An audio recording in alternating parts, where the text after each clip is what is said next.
मध्य प्रदेश के सिवनी जिले के विकासखंड बरघाट के समीपस्थ काचना पहाड़ी पर स्थित बुद्ध स्थल में बुद्ध पूर्णिमा का कार्यक्रम आयोजित किया गया, जिसमें मुख्य अतिथि रामेश्वर भालेकर जैव विविधता प्रबंधन समिति काचना के अध्यक्ष कमलेश ठाकुर एवं सामाजिक कार्यकर्ता अरुण मासूरकर, भावराव वासनिक, अशोक गदेवाल, मंडी सरपंच कैलाश उइके, सत्येंद्र मडावी, सालेह कला सरपंच रवि मासूरकर एवं उपासक उपासिकाओं द्वारा तिशरण पंचशील लिया गया एवं दीप प्रज्वलित किया गया।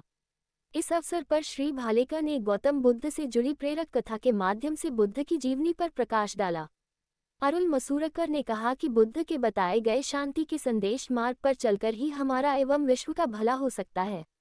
अतिथियों द्वारा गौतम बुद्ध से जुड़ी प्रेरक कहानियां सुनाई गई एवं पर्यटकों की दृष्टि से इस स्थान को विकसित करने का प्रयास समिति द्वारा किया जाने की बात कही।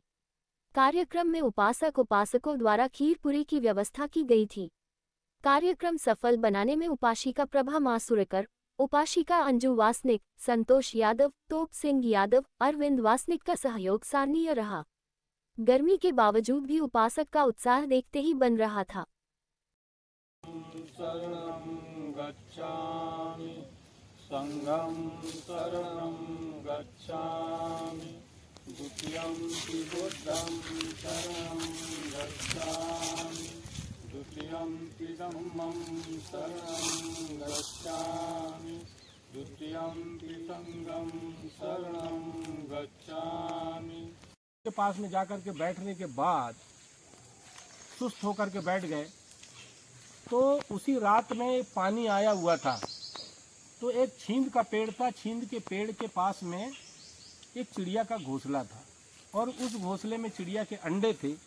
तो वो रात की बरसात के कारण वो जो घोंसला है पानी में डूबा हुआ था, लेकिन उस चिड़िया का प्रयास वो चोंच से पानी निकाले और बाहर फुरकते जाती थी, चोंच से पानी निकाले और बाहर फुरकते जाती थी। भगवान महात्मा बुद्ध ये देखते रहे तो उनके ध्यान में एक विचार आया, जब ये छोटी सी नन्ही सी चिड़िया इतना बड़ा प्रयास कर रही है और मैं मानव होकर के क्या नहीं कर सकता। फिर वहीं से है तो फिर तुरंत वापस निकल गए और फिर वो तपस्या में लीन हो गए।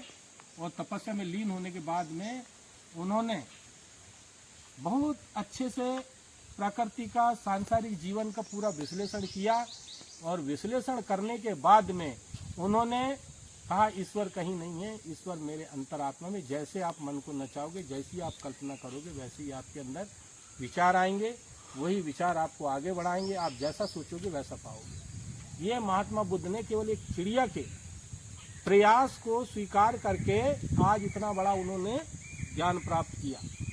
तो उससे यही शिक्षा मिलती है, जब एक छोटी सी चिड़िया इतना बड़ा प्रयास करता है, हम लोग तो मानव हैं, हम लोग क्या नहीं कर सकते, हम भी थोड़ा सा प्रयास करें। यही एक कहानी है।